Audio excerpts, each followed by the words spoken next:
Hello everybody, and welcome back to OMB Reviews. I am the critic who is a cynic. Hope we're doing well, and today we'll be doing a box office breakdown for this past weekend, which is still theoretically going on, as today is Labor Day, and so there are some films that will not get any further updated numbers until they get some of the estimates and actuals for today. We can expect estimates for the 4-day total probably sometime this afternoon, and probably get some actual updates and some variations and some tweaking here and there, because obviously not always are the estimates exactly what the actuals end up being, and so normally a day or two after the box office gets reported, we get a little bit of movement. Sometimes it's a little more, sometimes it's a little bit less. It really just depends on just how much over or how much under they estimated. Before going any further though, please make sure you smash that like button, lap that fire button if you're watching over in Odyssey. Also make sure you subscribe to the channel with that bell notification turned on, that way you know every time a new video or live stream goes live on the channel. And please do smash that like button, because apparently some people just don't like when you talk about box office numbers and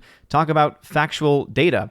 Now, obviously, I have my own thoughts about companies like Disney and other major studios and their dealings with, communists in China, etc. So therefore, I'm going to have certain opinions about those companies and about certain films that I'm actually able to see. But when it comes to Shang-Chi, I've not been able to see this movie yet. So I cannot say whether the film is good or bad. I can just go based off of what people I trust have said about the movie, and what I have seen from general comments from people who I trust in my community. And so what I get is that it's a pretty mixed bag. Some people really like it, some people don't like it at all, and some people are very much middle of the road. Seems like a pretty standard fair movie for that. What we can say, though, is that the $71.4 million it's made over this weekend is impressive when you do compare it to other films that have come out over the pandemic. Some people have been trying to claim that I've been running away from that fact and trying to change the narrative. It's like, no. Yesterday's video about Labor Day was merely trying to point out a historical fact, and it's really trying to point out not just calling out Shang-Chi, but calling out all studios whenever they do this. Again, go ahead and look back into history of all the times there's movies that come out over Labor Day, and you see that this narrative constantly gets put up of, oh, are they finally going to solve the Labor Day code? Or, hey, well, you know what, it's Labor Day, and so therefore we're just going to make these various assumptions, and they just don't actually show you all of the data. They don't actually show you exactly, the actual movies that have been released on Labor Day weekend, and how, when you really look to it, big major releases haven't ever really been given that much of a chance, especially in the modern world, for Labor Day weekend, which is why when Shang-Chi came out and it was, oh my goodness, it's broken all of the records before, it's smashed and doubled what the other largest amount of money was made on Labor Day weekend, I had to look at the numbers and say, well, yeah, of course, there has not yet ever been a major Marvel release to come out over Labor Day weekend. So that is pretty much a given that the film is not only going to be able to break records, but also is going to be able to, at least compared to every other film on the list, which again, if you want to find out further about kind of how much of a con it really is to try and spin this as a major success based purely on the Labor Day weekend record, go ahead and watch my video from the other day, which is getting so many lovely comments and so many lovely dislikes for people who just, again, don't like the fact that I'm pointing out some some hard truths here, but also too understanding that this is still an impressive film even for pandemic times, right? It is one of the highest grossing films, one of the highest grossing opening films rather, that has come out over the pandemic, which once again shouldn't really be that much of a surprise because it is a Disney Marvel film. Now, any of the doots and any of the negative comments that I may have had before the film came out about the film not being that successful was based purely on the fact that it was being built up to be this massive, oh my goodness, it's going to be phenomenal, and oh man, the Asian audience is going to show up. And I was really just pointing out about how offensive it is to say, just because there's Asian leads, that somehow Asian audiences are going to go out in droves to go see it. Again, I just personally find that to be something that, I don't see how it's not to be viewed as offensive, to say, we're going to assume that you are going to show up for this film because of this person happening to be on screen, and they happen to be the same race as you or from a similar racial background. I don't know. I find that a little bit odd. It'd be like if someone who was a white supremacist came up to me and said, hey, are you going to go see Free Guy? There's a white guy in it. It'd be like, that's not a reason why I go to see a movie. I go to see because I want to be entertained. But anyway, it is what it is at this point. So I really don't quite understand all of the hate and the vitriol that's been in the comments about the video, again, where I was just pointing out facts. And the fact is, Shang-Chi is indeed overperforming.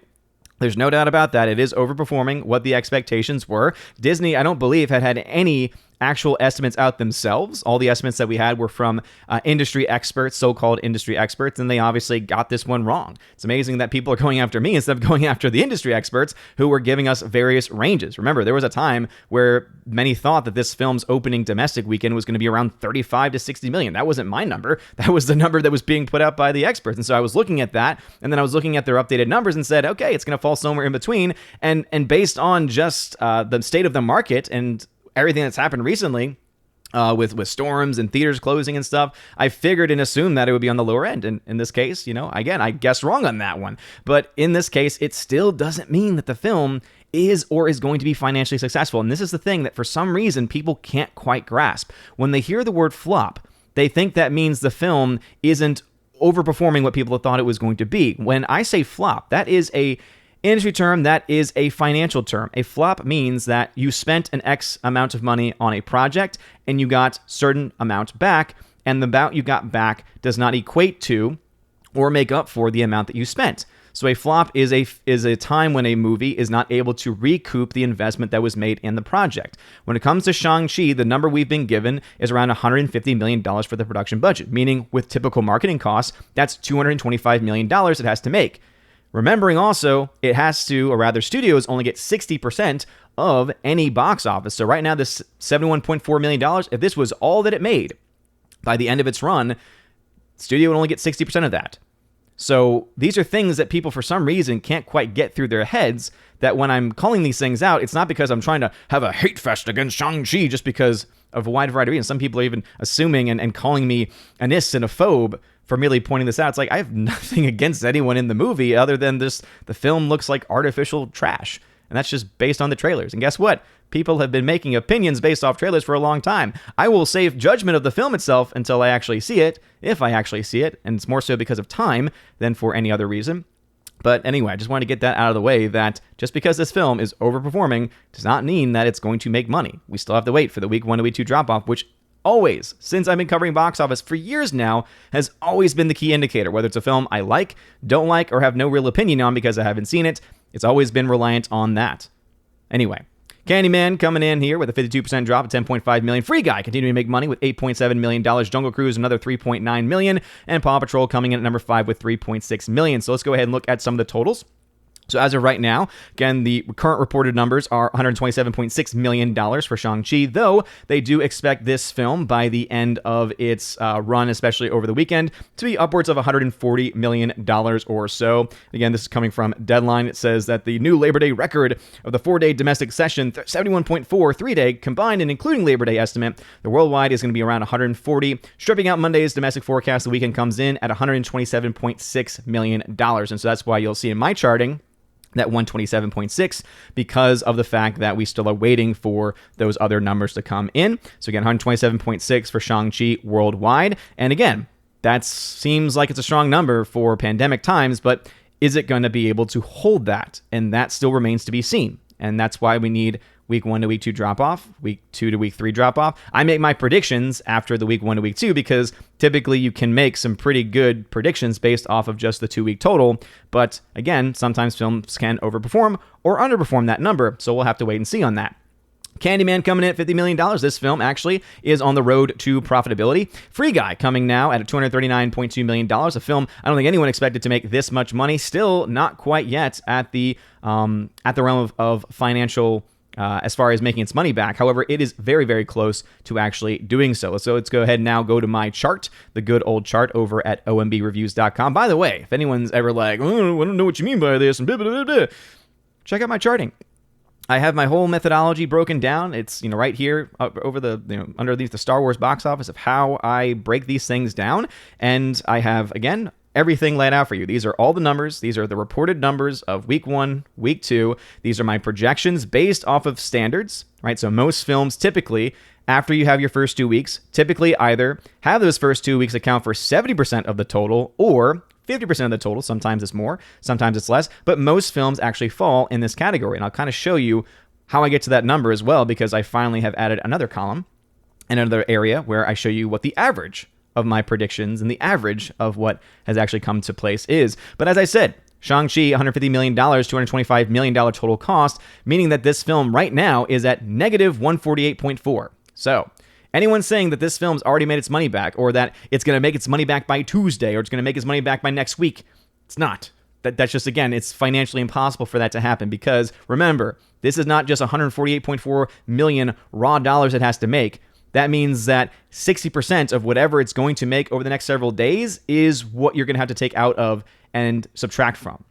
So again, you take the entire cost, $225 million, you then take 60% of whatever the box office number is, you take that box office number, subtract it from what it cost, and hey, there you go. That's how much money the movie either has made or needs to make up to this point. Candyman, as I had mentioned, is right now, and again, thank you, shout out, one of my subscribers said to put a movie category here to make it a little easier for people to see a little further down to the list over here. So as you can see for Candyman, $50 million means that this film right now is at -7, but my projections are saying the film is going to make somewhere between $5 and $22 million in net gain and net profit. So very good start for that movie. You still have Paw Patrol as well, which is actually in the state of profit at $1.5 million, expected to make $14 to $35 million.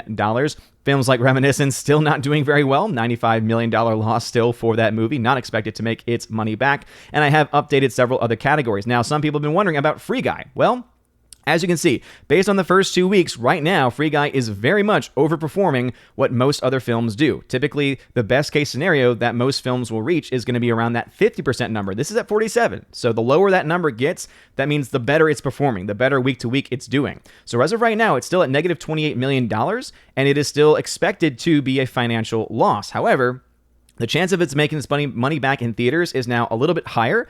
I would say that it probably doesn't have enough time left to be able to make it back in theaters, but this kind of a number is one where you could potentially see it make it back in Blu-ray and 4K sales. So again, this is quite an impressive feat. And if you do take into account that this was a project that was initially started by 20th Century Fox, and so the question of profitability is really kind of up in the air as far as the actual studios are concerned, that is, of course, a totally valid explanation. However, I go by movies. So what the movie cost, what the movie made, and so just based on movie-to-movie numbers, the movie itself, by itself, is not quite yet at the realm of any type of profitability. You have films like The Suicide Squad, again, still massive flop there. Jungle Cruise, also, as you can see, overperforming, right? Doing better week to week, but because of its massive budget, still very much in the red territory, negative $184 million. To give you all an idea as well about exactly how well these predictions end up doing. And this is also including some high numbers, because these are numbers, right? The 100, 192,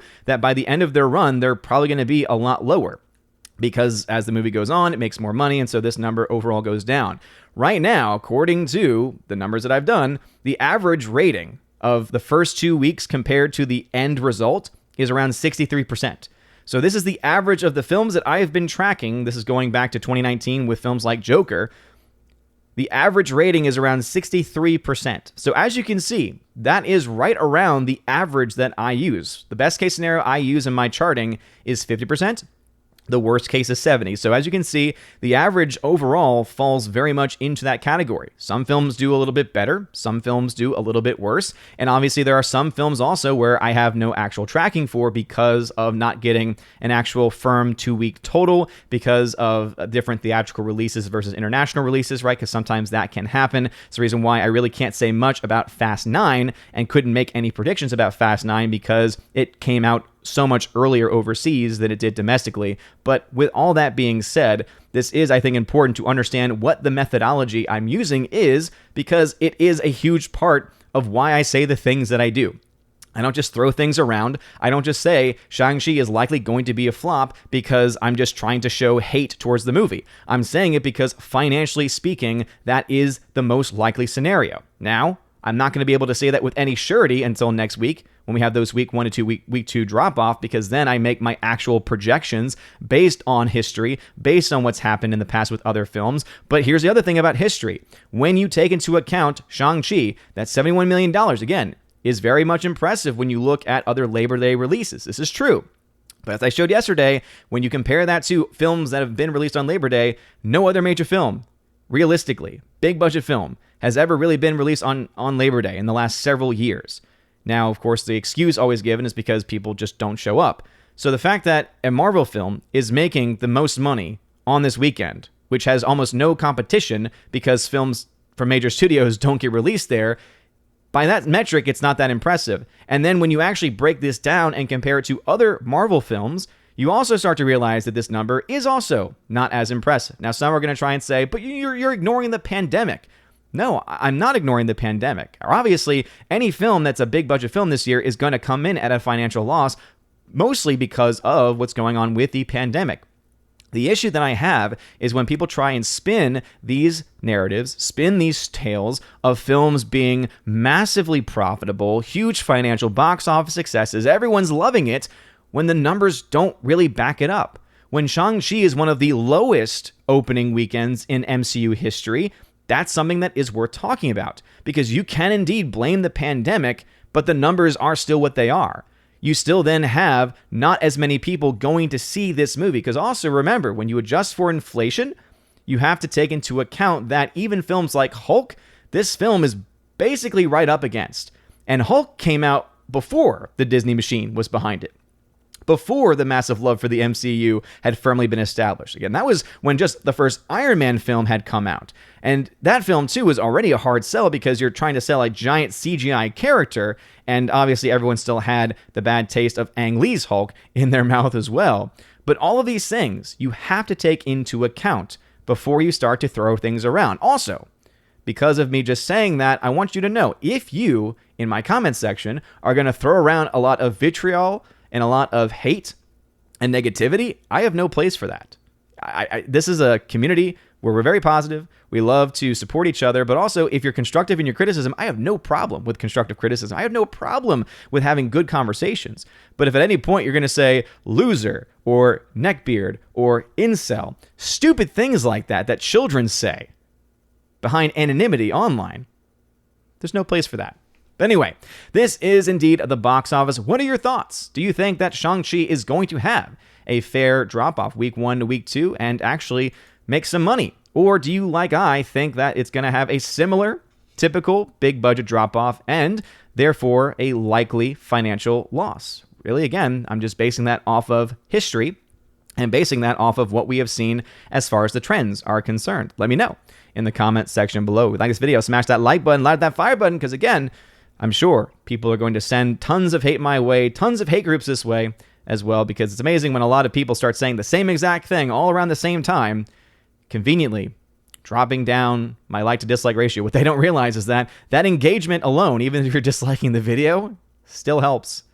It still helps with the algorithm, still helps to get the video out there. So if you think you're hurting me, you're not. You're just helping me. And instead, you're just making yourself look foolish. But anyway, let me know your thoughts. Have a wonderful day, everybody. And as always, God bless. And now for a huge shout out to all of my September Locals Patreon and Subscribe Star members. First with my Locals members, Cats App, D Sharp, It's a Modern Major General Story, Laura Bifford Hobbit, and Robert Barnes. I want to give a shout out to, especially to Laura, who is now a double supporter on Locals and on Patreon, so thank you for that. And to all of my Locals members. A shout out also to my Patreon members, Andrew Hoyle, animation commentator Brandon, Brian P., Christopher Bowman, Don Bruno de la Mancha, Father Christopher Miller, Hail to you, Father, Father Damian Cook, Garrett Searles, Hannibal Grimm, Harold Francis, Inflamed Wood, Jacob Juice, Jeffrey Toon, Joe Horn, Jonathan Carney, Gomer Kyle 79, Laura the Modern Major General Story once again, Mike Jackson, Mad Mitch Dunaway, Mondo Spieler, Mr. Peabody, On to June, Orange Hat Reviews, Out of Step with Reality, Priscilla Hall, Rosetta Ullen, Teresa Martin, Theodore Bendon, Tina Bojan, and Tina B., the Empress of the Universe. And a shout out also to my Subscribe Star members, The R, Fast Reaction, Nosferatu Gatsu, John B., Perpetual Punster, Mr. Roy, Glinzer, J. Alex McCarthy Jr., Dean Heiss / the new number 2, J-Rod the Beer Guru, and ZK-Man. Thank you all very much for supporting the channel. It really does mean a lot. And if you want to have your name shouted out at the end of every single video or live stream on the main channel, please check out the links in the description below, specifically that top link, which will bring you to all of the links to my various social media pages and also places of support as well. And remember that if you join at the Army of Asgard level, you also get access to giveaways of 4K titles. Right now, I have a live giveaway of Snatch on 4K Steelbook. I've also got ones for Dread, Wrath of Man Blu-ray. I've also got A Quiet Place Part 2 on 4K. I've got Top Gun on 4K, Sicario on 4K, tons of films and more to come, especially as more films are getting released for those giveaways. At the Keeper of the Bifrost level, you get all of that, plus you get access to an exclusive podcast that I do with John the Flick Pick Flickinger. Not only do you get to listen to the podcast, you also get to ask questions that we answer as much as we can and as fully as we can in a much more, I guess you could say, uncensored way, but again, a much more free-flowing way for our members over there at the Keeper of the Bifrost level and above. And if you join the Chosen of Valhalla level, you get access to all of those things. Plus, in your first month, you get a free t-shirt, your choice, and I send it to you no matter where you are in the world. And also, you get to once a month be featured on the channel in the Chosen of Valhalla live stream, where we talk about movie, news, and pretty much anything that you want to talk about. So if that all sounds like fun to you, check out those links below. You're all amazing and beautiful people. Hope you all have a wonderful rest of your day. And as always, God bless.